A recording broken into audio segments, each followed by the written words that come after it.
पहलगाम में हुए आतंकी हमले के बाद से पाकिस्तान के लिए मुसीबतें बढ़ती जा रही हैं। पहले भारत ने एक्शन लेते हुए सिंधु जल समझौते को सस्पेंड किया और अटारी बॉर्डर क्लोज करने के साथ ही कई बड़े फैसले लिए। तो जवाब में पाकिस्तान ने भारतीय विमानों के लिए अपना एयर स्पेस बंद कर दिया। अब भारत की ओर से तगड़ा पलटवार किया गया है और पाकिस्तान के लिए अपना एयर स्पेस बंद कर दिया गया है। ये कई मायनों में पाकिस्तान को बड़ी आर्थिक चोट पहुंचाने वाला फैसला साबित हो सकता है। पहलगाम हमले के बाद भारत एक के बाद एक झटका पाकिस्तान को देता जा रहा है और इनसे पाकिस्तान बौखलाया नजर आ रहा है। बुधवार को एयरपोर्ट अथॉरिटी ऑफ इंडिया ने एक नोटम जारी किया जिनके मुताबिक भारत ने 23 मई 2025 तक के लिए पाकिस्तानी विमानों के भारतीय एयर स्पेस में एंट्री को बैन कर दिया। इसका मतलब है कि पाकिस्तान में रजिस्टर्ड विमानों, पाकिस्तानी एयरलाइंस और ऑपरेटरों के स्वामित्व वाले विमानों के लिए भारतीय हवाई क्षेत्र उपलब्ध नहीं होगा। ये बैन पाकिस्तानी कॉमर्शियल और सैन्य विमानों पर भी लागू होगा।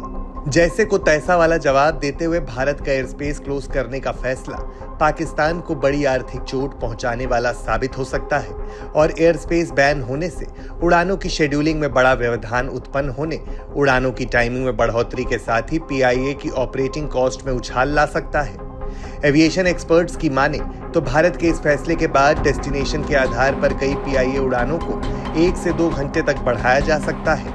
अतिरिक्त उड़ान समय के लिए ज्यादा ईंधन के अलावा अतिरिक्त क्रू ड्यूटी भी जरूरी होगी और इन परेशानियों के चलते पीआईए को कुछ सर्विसेज रीशेड्यूल या कम करने के लिए भी मजबूर होना पड़ेगा।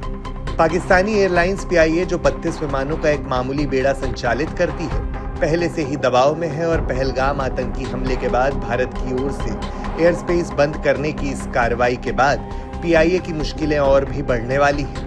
रिपोर्ट्स की माने तो पाकिस्तानी विमानों ने पहलगाम हमले के बाद संभावित जवाबी कार्रवाई के डर से पहले ही भारतीय हवाई क्षेत्र से दूरी बनाना शुरू कर दिया था और अब औपचारिक नोटम लागू होने के बाद पाकिस्तान की एयरलाइनों के पास लंबे और अधिक महंगे मार्गों पर उड़ान भरने के अलावा कोई विकल्प नहीं होगा।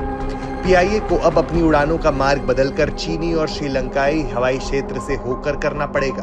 अगर भारत के फैसले से पाकिस्तान को लगने वाली आर्थिक चोट की बात करें तो पाकिस्तानी एयरलाइंस को भारत के एयर स्पेस के बंद होने के चलते अपने गंतव्य तक पहुंचने के लिए लंबे रास्तों से घूम कर जाना होगा। इससे उड़ानों की दूरी और समय दोनों में इजाफा होगा और विमानों में ईंधन की खपत बढ़ जाएगी। इस परेशानी के चलते परिचालन लागत में इजाफा होने पर एयरलाइंस यात्रियों पर बोझ बढ़ा सकती है और एयर टिकट महंगे हो सकते हैं। अगर ऐसा होता है तो संभव है कि हवाई यात्रा में ज्यादा समय और ज्यादा किराया होने से लोग सफर करने से कतराने लगेंगे और ये पाकिस्तानी एयरलाइंस के रेवेन्यू को हिट करने वाला साबित होगा।